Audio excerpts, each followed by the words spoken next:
Unsyndicated presents Shep and Sean,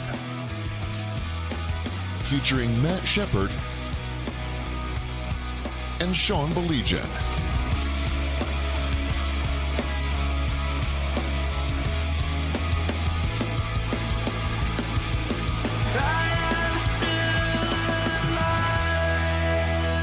What is up? Happy Labor Day. Do you say that? Happy Labor Day. I hope you're enjoying Labor Day. How does that work? Yeah, I don't think so. But it works. It works for you. I mean, anytime you say happy, fill in the blank. Happy, brat day. I don't care. It works for you. I'm good with that. It was brat day. Yeah. It's always a brat day at the Baligian household. Can I tell like the people out there what Please. I did? 'Cause I was actually proud. This is something that I legitimately came up with myself. So I have a bunch of brats and sausages in the house, and I literally said, how about I grill just a whole bunch of good evening, Chris? How about I grill a whole bunch of brats, and I'm going to cut them into thirds, cut each brat in a third, and put them like on a slider bun with just some grilled onions. And Shep, man, it hit. Like it. Like, I think for the foreseeable future, that's how I'm probably going to down my brats. I got to be honest with you. I will tell you this. In the very future, I'm going to have Todd and Blake rename you on the show we do. And it's going to call Tease. It's just going to be Tease. Tease. Just tease, because that's what you do. Like, you do a good job of teasing our advertisers. But the worst thing you do is tease everybody out there with your grilling stories, and then we don't get any. So we can call you Tease. We can call you SOB because you don't want to share. There's a lot of things we can call you right now because of that. Fits. What did you do this weekend? Everybody that you have the clan in town. You do anything? I went with some friends on a boat ride last night and watched some fireworks on a place called Pine Lake. Really enjoyed that very much. And then, Friday I was in East Lansing. Really enjoyed that. That was a lot of fun. Love the atmosphere. I get that it's Florida Atlantic, Sean, but I don't care what anybody says. The first day, there's a few days in our sports calendar because we all love them, right? We all love all the seasons, but there are a few days that they're really special. And obviously, opening day is one of them for baseball. But college football season opener, when you're out there for where I was on Munn Field, looking around and you're seeing all the green and white canopies and tents and walking down the sidewalk and have so many people, hey, you want a hot dog? Hey, you want a brat? I've just sliced it into 3 and I put them on buns with fried onions and mustard. All those different things, where everybody seems to be happy and friendly, and you're a neighbor. You're all there for that school. It was pretty cool. And then Saturday night, some friends came over and we watched the Michigan game together. So it was a pretty good weekend of football for sure. I was really bummed because normally I'm up there like you on the first Spartan game. I've always loved the Friday tradition. I started the Boise State year, and it just every year, and especially now with my daughter up there, would have been great to be up there. Unfortunately, I couldn't. I had the doubleheader. But Shep, I'm a firm believer in games like this, whether it be Michigan State just coming away with a victory, or whether it be Michigan and people going, oh, I don't know. I think there's nothing good that comes out of these games against Florida Atlantic or Fresno or South Florida or anything like that. There's 3 possible things. Number 1, if you win big, everybody goes yawn, you're supposed to. Right. Number 2, if it's closer than anybody thinks, people goes, ooh, are you worried? When do you think now? And then, of course, the third is if you lose, it's the end of your program and you may as well give yourself the death penalty like SMU.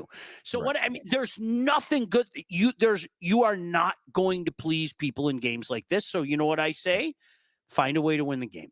Find a way to win the game. And people are going to draw their conclusions out of it. I've heard it for so many years now. No big deal. Both teams are 1-0. Okay, good. Me too. That's exactly how I feel. I said there's probably 3 games this first weekend where somebody could have really impressed you. overall. Okay. So you look at, I mean, maybe 4 with Miami and Florida. Okay. But obviously, Georgia really impressed you beating Clemson. We don't know how Sure. good Clemson is. Mhm. Okay. Maybe Clemson's down. Who knows? Roddy White thinks they're losing for a reason, which is pretty funny. So that's one of them. That's one of the games. USC beating LSU just before Brian Kelly starts to pout and pound his fist on the microphone and the table. And overall, that's about it, right? I mean, there's not many other games where you're going, wow, now that was something else. Like I watched Penn State and West Virginia.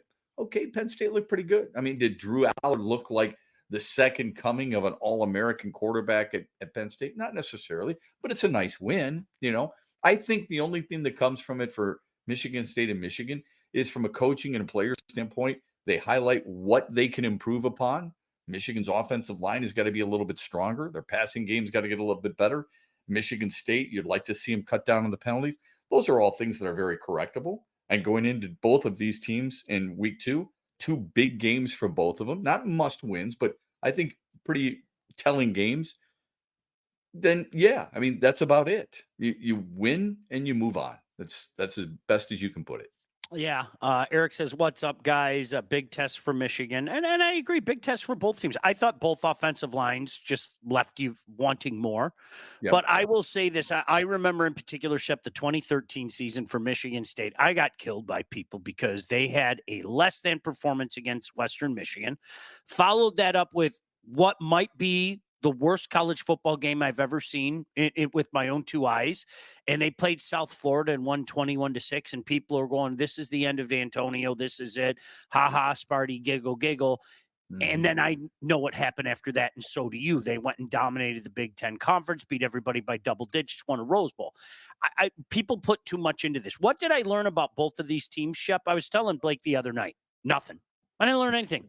A lot of the questions that I had were still in place.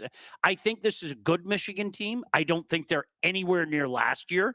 Nope. They definitely don't have a quarterback.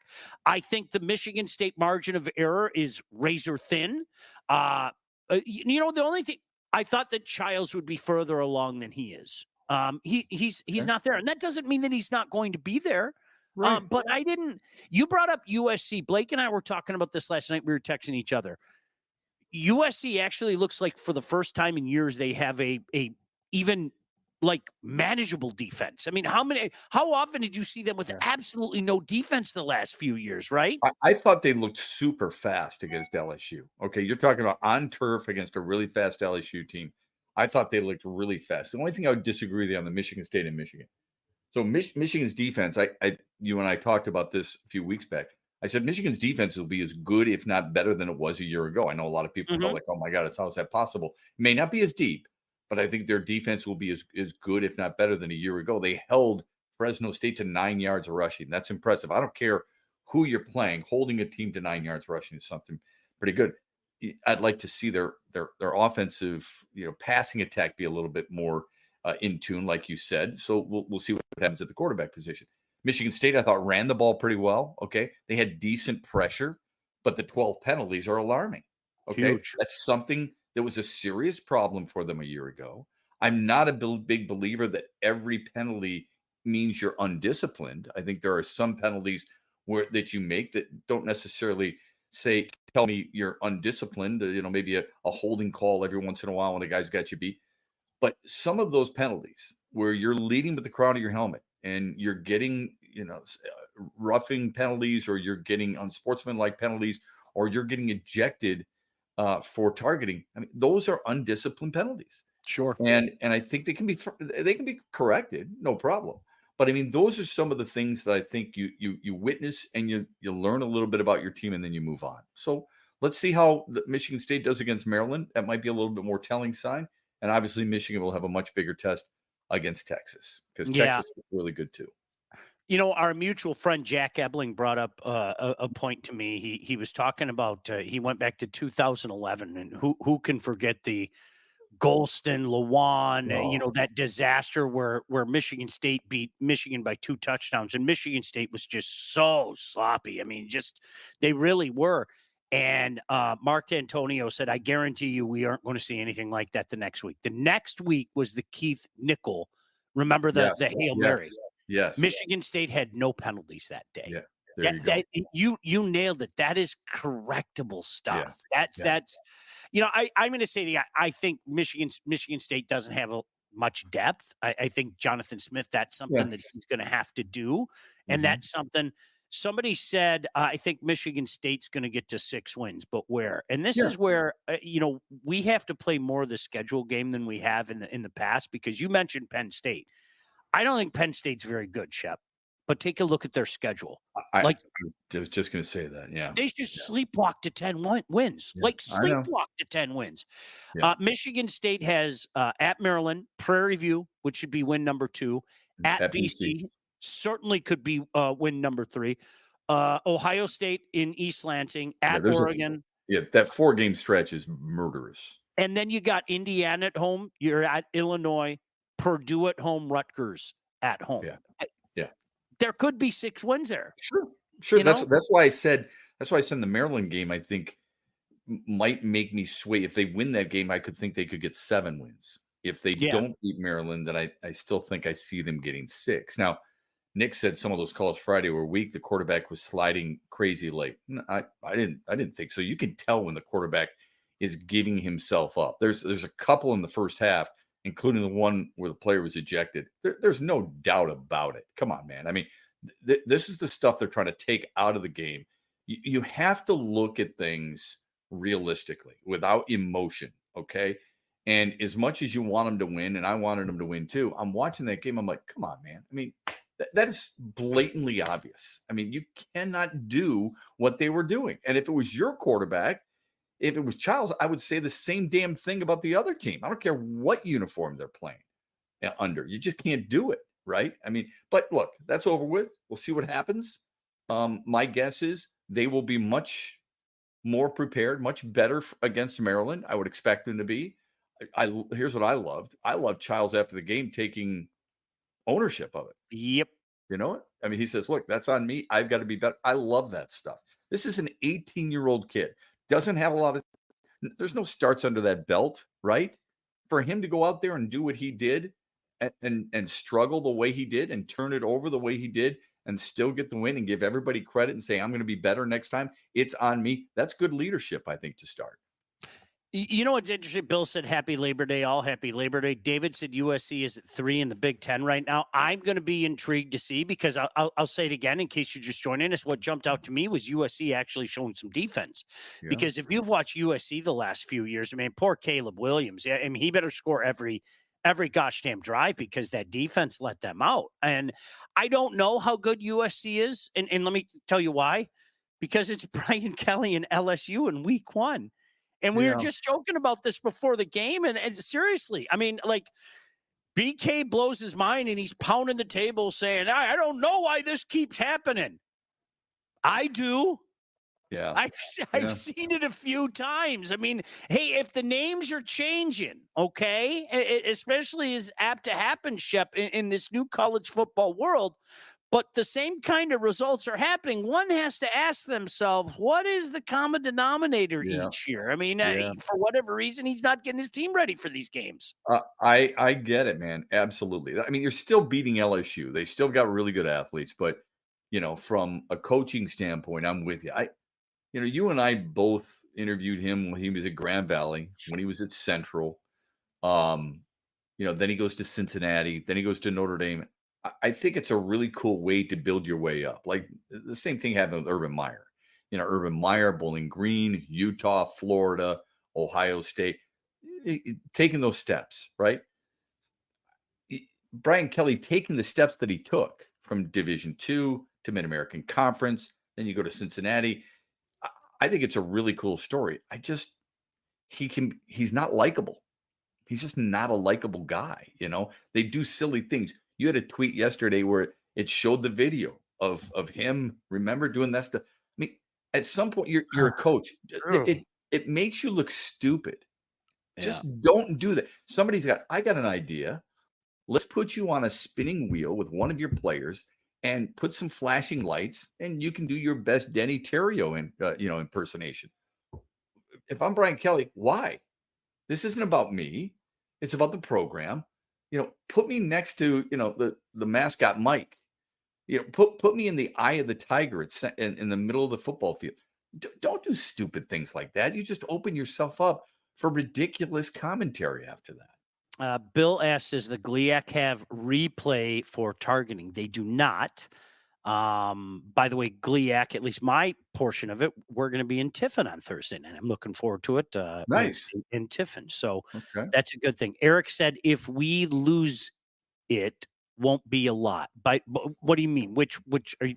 Obviously, Eric, you're a Michigan fan. What do you mean? If you lose it, it won't be by a lot.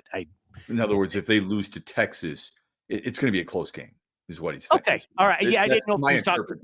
Yeah, because I didn't know if he was talking about Texas or he was talking about USC because USC was up.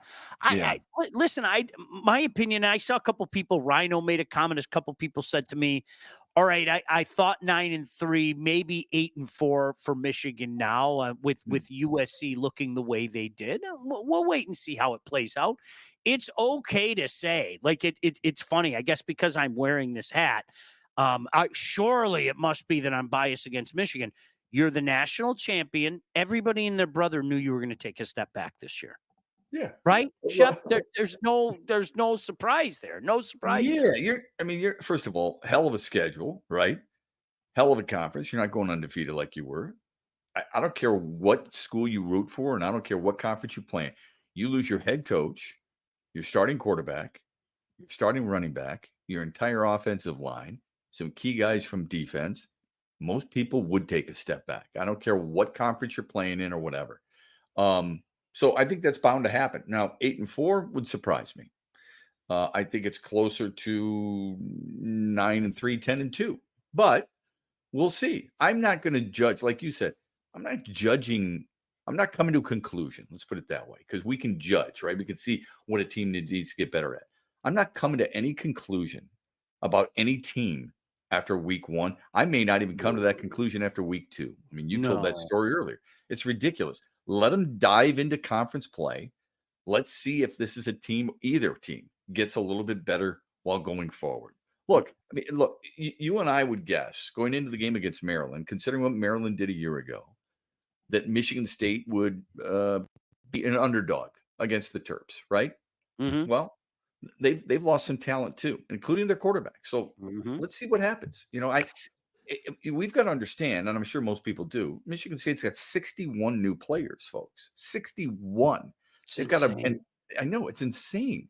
You got an 18-year-old quarterback. They're all trying to get used to one another. They're trying to get used to a new system, a new surroundings, new teammates, the whole thing. So I'm gonna reserve a little judgment. I think you started to say this a moment ago. Maybe I could be wrong. It's almost like in today's world, if you don't come out with an opinion after seeing somebody right away, that you don't belong in a conversation. Yeah. People are afraid to say it's okay to wait a week or two. Oh, it's incredible. It's incredible. It's going to be interesting. I saw a couple people. David said he sees 7-5 for Michigan. Now, Chris said, I don't mind taking a step back, but 8-4 would be disappointing.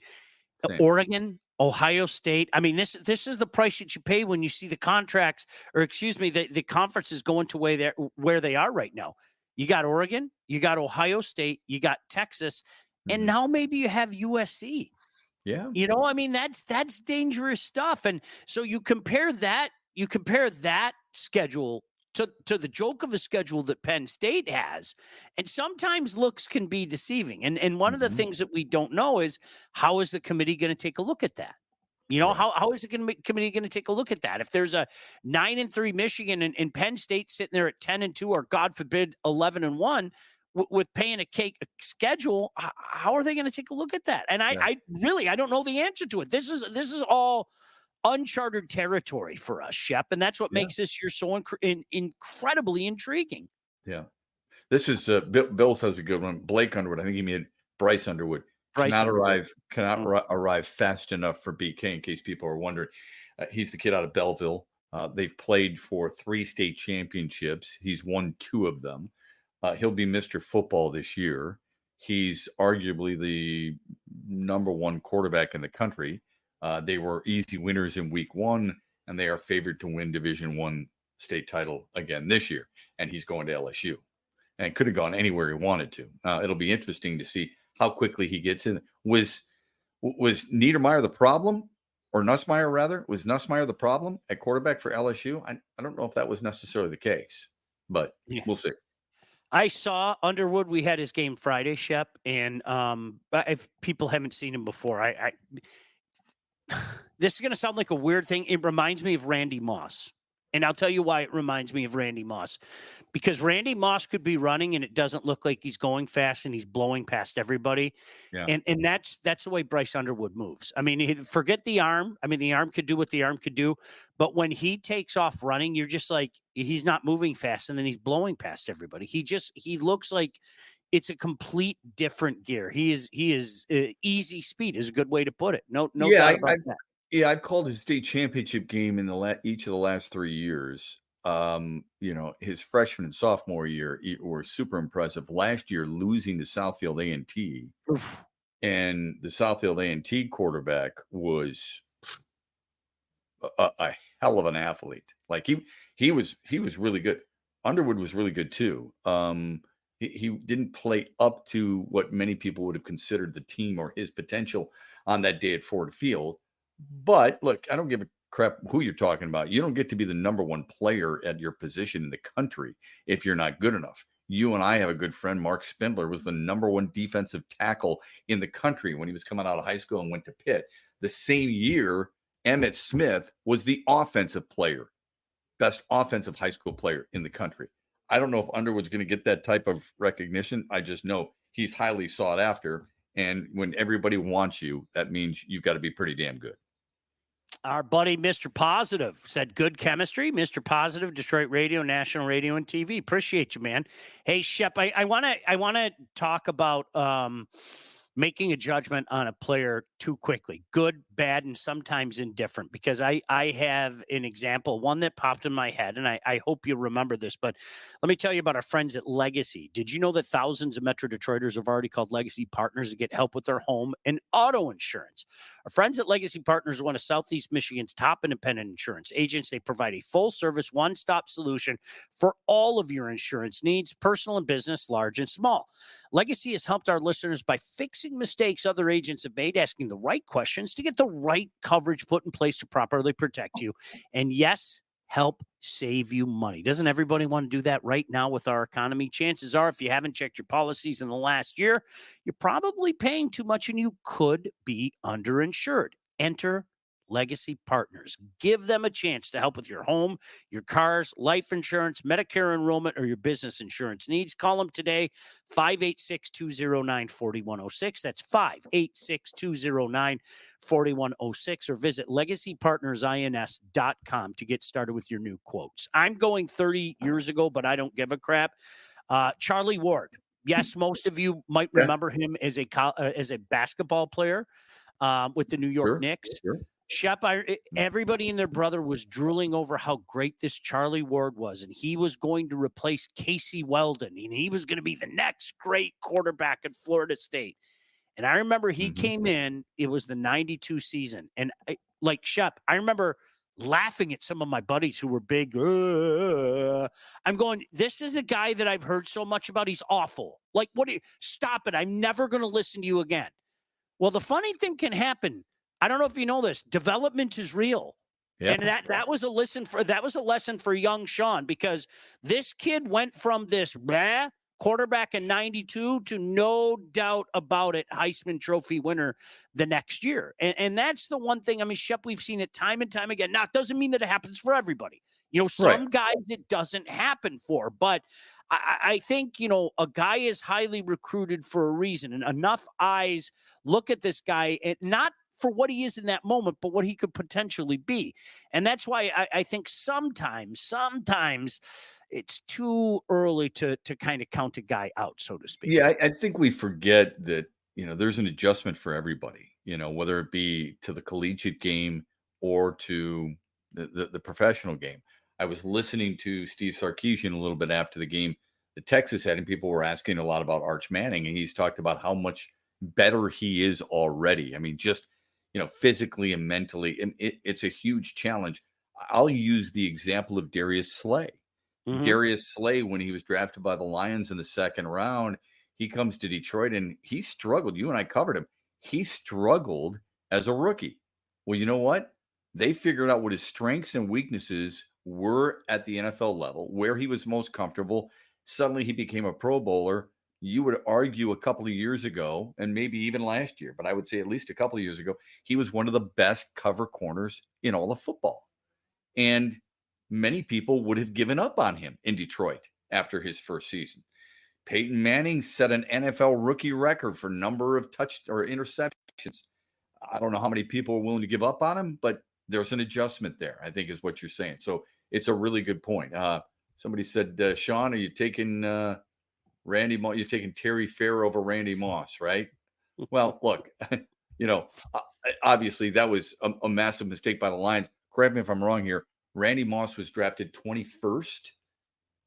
There were 19, 20 teams, but 19 additional teams, including Detroit, 20 with Detroit, who chose to pass on Randy Moss. And all those teams passed on, I believe, Alan Faneca was also in that draft. He's a Hall of Famer too. So you and I didn't like the Terry Fair draft. I remember thinking, who the hell is this guy, right? People, he can return punts. I don't care. I don't want my first round pick to return punts. I want my first round pick to play every down, right? And the Lions screwed up, obviously, but a lot of teams screwed up too. Randy Moss was an asshole.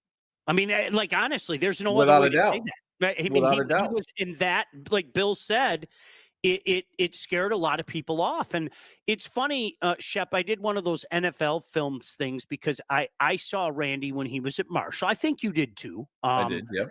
And we played them back to back. Toledo played them back to back years in the Mid-American Conference Championship. I remember telling my buddies, you got to see this guy. He's a freak. And they said to me, well, who's covering him? Come on, it's some kid from Toledo. And I go, the kid's name's Clarence Love, and I guarantee you he's going in the NFL draft. He went in the third round to the Raiders. But that's how dominant he was. But as you know, when you do things like that, you have to do these interviews with him. I've never met a bigger asshole. I'm serious. And they use that on the NFL films thing, and they bleeped it out. But they were talking to, I think the title was called Divas and whatever the show was and everything. I said, I've never met a bigger asshole. And I remember. I think Randy would admit that now. Like Randy in his early career was an asshole. If he's going to be honest, he would. I mean, he's probably the last guy I would have thought would have been a member of the media. I remember when he was in Minnesota, he came to the Silverdome and had a big game against the Lions, which shouldn't surprise anybody. So I'm waiting by his locker, like other members of the media were. And he comes sauntering out of the shower and he starts MFing us and starts swearing at us. And what the hell are you guys waiting for? What are you guys looking for? And nobody said a thing. And finally, I just said, well, I'm not waiting to watch you get dressed. I can tell you that. What do you think we're waiting for? You just scored 3 touchdowns or whatever it was. You're right. He was a complete jerk, but he was one of the greatest players you've ever seen play that position. That doesn't give him any excuse to act the way he did. I'm just verifying Sean's story, and Sean's correct. But he still is a hell of a football talent. I would put him up there with anybody I ever saw. And I would even take it a step further. I bet you there's part of Randy that says, wow, I bet you I could even have been more. He was that talented. He really was. He was, if you're talking about just pure Shep, my goodness gracious, there are guys that you have to put Jerry Rice on a pedestal. There's absolutely no doubt about that. And Randy Moss belongs on that pedestal. He was phenomenal. Taking nothing away from the guy's talent. Both things can be true. A guy can be an utter ass and be a phenomenal player, right? Yeah. And he was a phenomenal player. Yeah, there's been a lot of players in every sport like that. Yeah. Yeah, no doubt about that. Let's see. Lawrence Phillips, Eagles bust Randy Moss, Hall of Famer, big risk, big reward, draft picks. Eric said Shep remembers 3rd and 24. Do you remember 3rd and 24? Randy Moss caught a pass on 3rd and 24. Eric made reference to it a few weeks ago. I'm sure there's a lot of 3rd and 24s where Randy Moss, burned somebody. But Eric can remind me. By the way, wasn't there a famous 3rd and 27 that the Lions gave up to the Eagles? For some reason, that one sticks out. Yeah, right. Lomas Brown probably shouldn't have made that prediction. By the way, Boston College leads Florida State 14-0. The revenge tour. It's the revenge. Somebody had mentioned that, and Blake says Florida State minus 1605 is DOA. Jeez. What a disaster. Their quarterback's no good. I'm sorry. I know DJ's popped all over the place, but I've seen him enough to just go sorry. I'm not feeling it with that guy. He was awful in that game over in Ireland. Awful. Just terrible.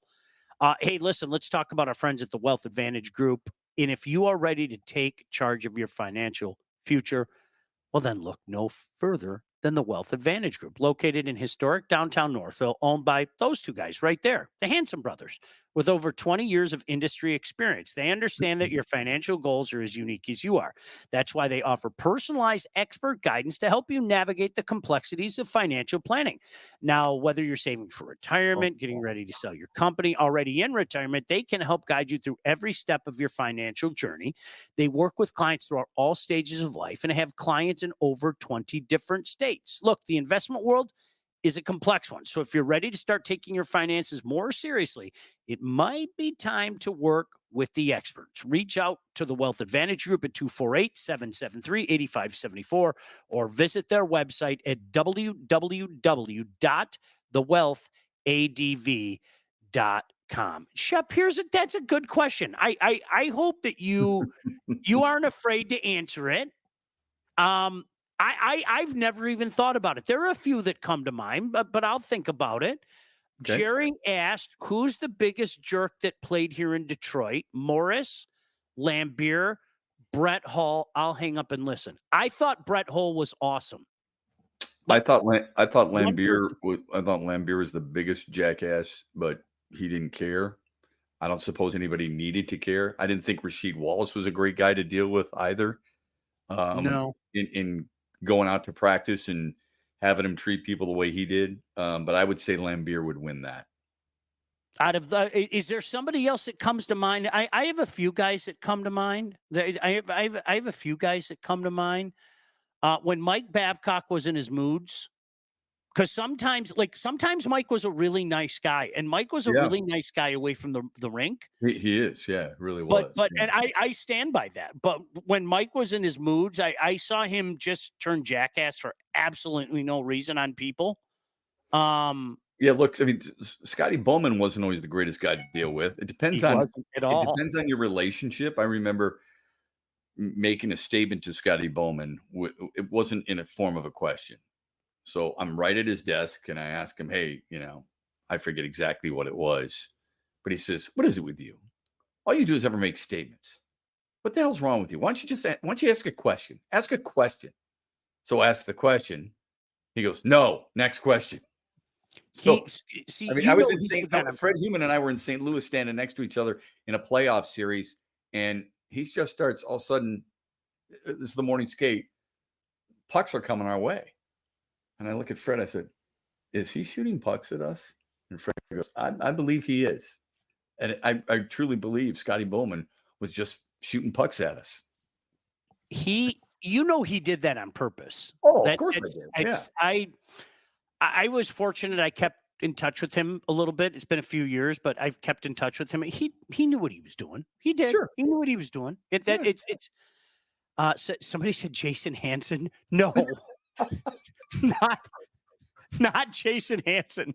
He's at the complete other end of the spectrum. He's just a wonderful, wonderful, wonderful guy.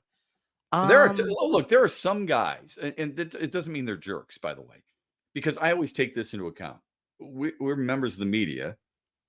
It's not like we're buddies, okay? They don't always trust us, and I don't necessarily blame them. We seem to only be there when we need something. So I get all that. Chris Spielman's a friend of mine. Covering him as a player was not easy. I mean, he was Killed me. challenging, He right? made me poo myself. I did. I had poo in my pants. Oh, Telling you your the guy. truth. Listen, your guy Steve Eiserman was not always the greatest to deal He with. was not very easy to Okay, deal with. no, He right? was not easy to So, deal with. so our friend Art Regner had a great relationship with him, but that doesn't mean everybody did. Keith Yeah. Gave had a pretty good relationship with him. Not everybody did. And I don't hold it against him. I'm just saying those guys can be challenging. Okay, Isaiah Thomas was challenging to deal with. All right, Lambier was just a jerk. You remember covering Bison Daily? Do you remember that, Brian Williams? Yeah. Brian, he was just a weird dude, right? He wasn't challenging to deal with, but you didn't want to ask him too many questions because he was just out there, man, just out there. Yeah. No, you know what? I never got to cover Lambier. Bill Lambier, especially at the Jim Rome. Remember the Jim Rome thing? I did keg stands with Bill Lambier. So Bill and I have that. We have that in common. Well, That was a fun day. No, I'm trying to Shep, I can tell you with Spielman, I was wrong. I was a kid. It was my first year. And one of the lessons, and it's a hard lesson to learn, I asked the right question the wrong way. And he rightfully killed me for it. Like in front of everybody. And do you remember what it was? yes, it was who was the running back for Tampa? Lit them up. Was it Eric Rett? I want to say it was Eric Rett, and he had like 120 yards. Warwick Dunn. No, it wasn't. It wasn't. It was the 95 season. I want to say it was Eric Rett. Okay. And I just asked the question. I was like, what the hell happened in the second half? Something along the lines of that. Yeah. And there's a right way to ask a question. There's a wrong way to ask a question. And I asked it the wrong way. And I openly admit it. And you know what, to his credit, Chris kind of came up to me a few minutes later and said, I kind of jumped on you. And I said, I kind of asked a dumb question. And then he kind of explained some things to me that'll stay between us. And that was that. Yeah. I'm almost positive. Gosh, now I'm going to look it up, Shep. I'm almost positive it was Eric Rett. Yeah, I'm almost positive it was Eric Rett. I'll give you another one. Rick Carlisle. And I just did not seem to see eye to eye. Really? Yeah. I think it was in Seattle. I was going to call a Pistons game, and I was getting ready to go on the team bus to go over for morning shoot around. Real quick, it was Eric Rett. It was Eric Rett. Okay. He went nuts that day. It was obviously at the Silverdome, and he went off that day. 25 carries for 144 yards, no touchdowns. Thank you. And in particular, it was the second half. He just, like, every time he touched the ball, it seemed like he went for 6-7 yards. Maybe he snuck out of a couple of Chris Spielman tackles too. So, yeah. There you go. Carlisle, really? See, it's kind of weird how that yeah. So anyway, so real quick, a lot more than I was. Well, so real quick, I go to get on the bus because Gregory Kelser was getting on the bus too, and Carlisle literally said, "You're not getting on the bus." I said, "Okay, that's fine." Get back home. I asked a question in a press conference. I think it might have been about Lindsey Hunter, maybe Chucky Atkins. I forget who it was. It was one of the diminutive point guards. And I said something along the lines, hey, some people have not necessarily given, I think it was Chucky Atkins, his due, but he's been really good for you the last 12 games. I had stats to back it up and everything. He said, well, you may not think so, but anybody who follows us thinks so. So he gets done with that. And I said to him, I said, hey, you got a second? I said, do you and I have a problem? Is there an issue that I need to know about? Because it seems like you're kind of misinterpreting some things when I'm trying. He's like, yeah, I just don't like the way you ask questions. I said, really? Oh, so we had a heart to heart, tried to iron it out. A few years later, he goes to Indiana, comes back and looks at me and sticks his hand out to shake my hand. And I looked at his hand and I just asked the question. Oh yeah. You're going to, hey, listen, you don't treat people that way. Let's be professional. Let's just be men. Take me aside and say, hey, listen, here's the issue. I had one issue in my career, Sean, with John Beilein. One issue. Early on, overtime game, Iowa, Manny Harris benched. Asked him in a post-game show. I get on the bus. He calls me off the bus and says, and he had a stern talking to me, and we had a discussion, a good open discussion about what we need to talk about, how we need to ask the questions. No, it didn't tell me what to ask or how to ask them per se, but what we're doing for one another, right? And you got to feel that out with the people you work with. And we never had a problem after that. It's not like he expected soft tosses. There are different ways to ask questions. You know that because you call games too. I'm telling you, that's where I screwed up with Spielman. The question, I kind of I'll be perfectly honest with you. I asked it as a fan. I know I did. I asked it. I was a disgruntled fan in that moment, as opposed to asking the question the right way, if that makes sense. No, it does make sense. And it is the right. So there's a way to ask questions and ask them professionally. And I think there's something to be said for that. Sometimes they can surprise you, though, because Jerry said now we know why he was called Prick Carlisle. Shep, I'm sure you know this. When he was on his way out of town, he was literally driving to the airport, leaving town. He called the hotline at the station. I was doing a show afterwards, and he said, put me on hold until the break. And so we went to break, and our producer said, Rick Carlisle's on the line. So I got on the phone and talked to him. He goes, hey, can I come on? And I'm like, wait, are you kidding me? Of course you can come on.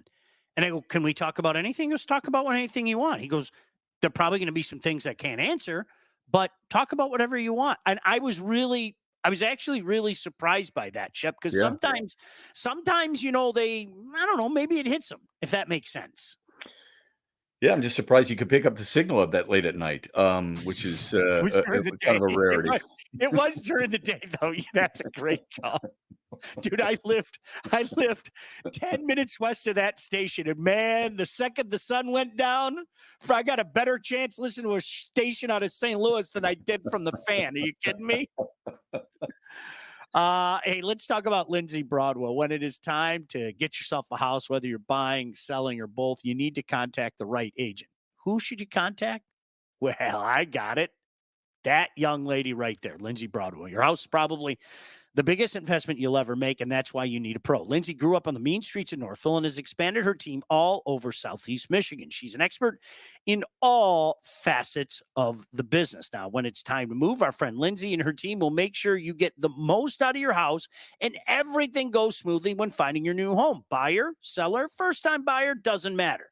She'll help you get everything from start to close. Licensed realtor at Real Broker LLC. Start your search today at BroadwellHomes.com. Now, Shep, I think you'll agree with me. I don't want to be negative Nelly and talk about some difficult ones. Some of the guys that were great to talk to, and I've said Darren McCarty was unbelievable back in the day. Still is. I can't tell you how many times I was like, I had to bring back sound for the fan or something, and I would give him the puppy eyes, and he'd go, "All right." Chris Draper was a guy that was good with Maltby. Chris Osgood at times. They were guys that you could get some quotes from, and no doubt about that. Herman Moore, when he was playing, Killer told me the funniest thing. I remember my first year, 95, he told me, Shep, he goes, kid, if the Lions win, go to that corner of the locker room. And in that corner of the locker room was where like Herman Moore was. And I think Lomas was down that stretch. And he goes, and if they lose, go that way. It was Perriman and Benny Blades. Those guys, do you remember they would hold court and MF this franchise in every way imaginable? It was fascinating to hear, Oh, yeah. I'll tell you, Robert, speaking of that team, Robert Porcher was great to deal with. Yeah, that's a good call. And I mean, there's a lot of guys Stephen Boyd was fantastic to deal with, right? I mean, Kevin Glover, offensive linemen generally are for the Lions. Jimmy Howard, I thought, was great with the Red Wings. Anytime I wanted to talk to him, even guys today, Dylan Larkin, all those guys for the most part. Tigers, from a Tiger standpoint, look, I mean, and Gibby will be the first to admit it. Gibby was tough. It was challenging when I covered Gibby when he came back as a member of, I think it was the Royals. that was not an easy interview by any stretch. But he's such a great Class A deep, teammate now. But there's a few other. It's not always the stars either, by the way. There's some other guys. I've gotten into it with a few players, and I think it's really important. Look, I think you and I have the same belief. It's a reason why you go in that locker room or that clubhouse on a regular basis, is because if you're going to say something negative, you want them to be able to see your face and be able to say something to you. And I've had plenty of athletes do that with me, and we have a good discussion about it, and they know where I'm coming from and vice versa. Somebody asked about Rodman. Rodman was in Detroit. Rodman was pretty quiet. He was quiet in that locker room. So you would go to him and he was very respectful. John Sally was a hoot, as you can imagine. But Rodman in Detroit was not bad at all. It got a little unique once he left Detroit, that's for sure. I was going to tell you a story about one guy though that kind of I thought was interesting. There was a guy by the name of Daniel Stumpf who pitched for the Tigers. Stumpf. I remember him, right? Yeah, good job, George Costanza. Yeah. So he so he got mad at me one time because apparently during the broadcast I was talking a lot about the team they were playing, the Boston Red Sox, who had beaten them rather soundly the night before. So he said to me, he's like, I don't understand why you're wearing that English D on your lapel. And I said, what should it be? He said, it should be, the Boston logo. And I said, why is that? He says, because that's all you did was talk about Boston last night. I said, well, when you lose 10-2 or whatever the score was, it was pretty handled. I said, I've got two choices. I can talk about how bad you are, your team, or I can talk about how good the other team is. And I'm not going to necessarily beat you guys up on a situation like that. I said, what's interesting? Did you hear our open at all, where we talked about how good your bullpen has been recently, and yet the bullpen surrendered most of the runs? He said, yeah, I heard you against the Angels, and all you're doing is talking about Mike Trout. And I said, he's the best player in the world. Yeah, imagine that. And I said, he comes to Detroit for a 3-game series once a year. And I said, oh, and by the way, the next night, did you notice we talked about how he went 0 for 4 and we gave your pitching staff so much credit? I said, don't be selective in what you're hearing and what you're listening to. So we had a good discussion. After that, everything was great. Everything was fine after that. Yeah. No, it's amazing. And, sometimes guys have different perspectives. That's the way it is. Like somebody said, Sergey proved to me you don't want to listen to other people's opinions on players. He was okay by me. Others said he was an a-hole and he wouldn't sign for me. He did 3 different times. Yeah. The funny bit about the Russian players, Shep, I have no problem saying it. I've said it for years. It was amazing when they would decide that they couldn't speak English. That was always a fun bit to me. Like guys that I had heard speak nearly perfect English would suddenly. Do you remember the Pavel Datsyuk face? Yeah, that's what I'm saying. Pavel Datsyuk. He's the first one that comes to mind. Yeah, he was like a babe in the woods. Knock it off! I've heard you. I would say this too, Sean. When people say, "Well, he signed for me," it's different when you're asking for autographs instead of asking for answers. There's a huge difference. But I don't want to spoil it for anybody. There's no need to do that. You guys like who you like, and you have the experience with those people. Embrace that experience and treasure it. That's all I'm going to say. Just because I may have a negative experience with a player, I may have caught them on a bad day. Yep. I may have not asked the question the right way, like Sean was just talking about. That doesn't mean that they're bad people. Now, somebody did say, have any of you been threatened by an athlete or in a professional setting? I could tell you this: at the Palace, Charles Barkley was holding court. And he was complaining about the amount of money owners were making. And of course, everybody in the media was just sitting there with huge ladles, lapping it up. And I said, well, you don't have a problem cashing your check.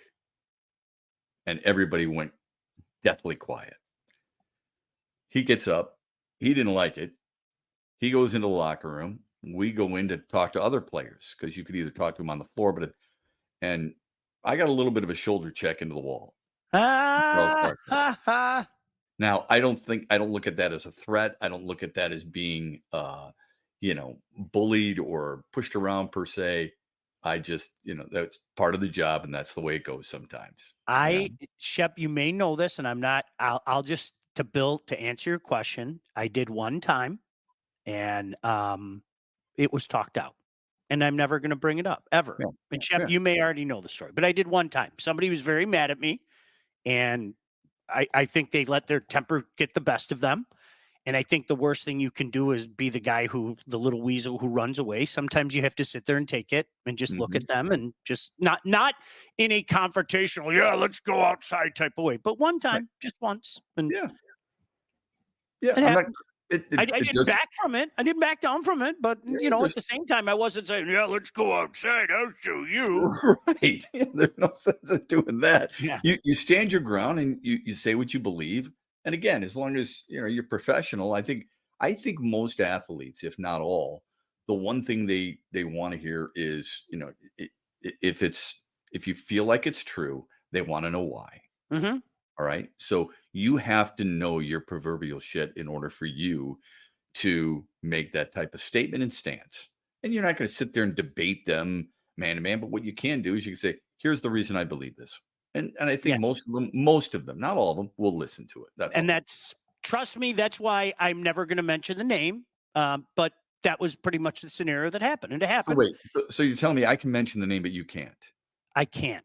And I kind of, let me tell you why. I kind of told the guy that there was no need to talk about it. We talked about it. And I know there's one other person that witnessed it, our mutual, or at least knows of it, Terry Foster. And that was that. Just happened, and that's that. Good. It was okay. And it happened pretty much the way I said. This is why I said what I said. And right.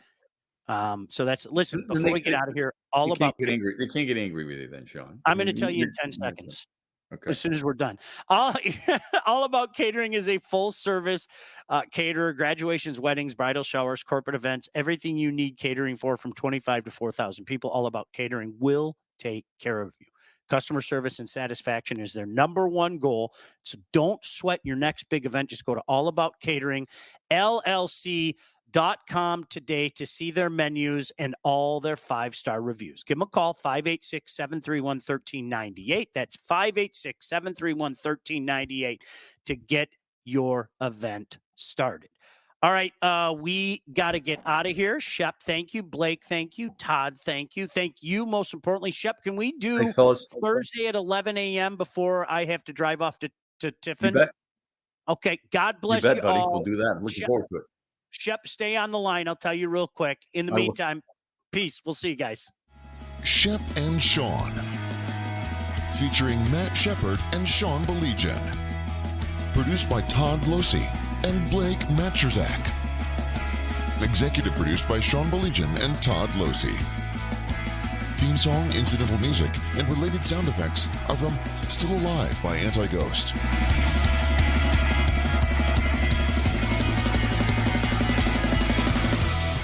Engineering, mixing, and graphic design support provided by the Unsyndicated Podcast team.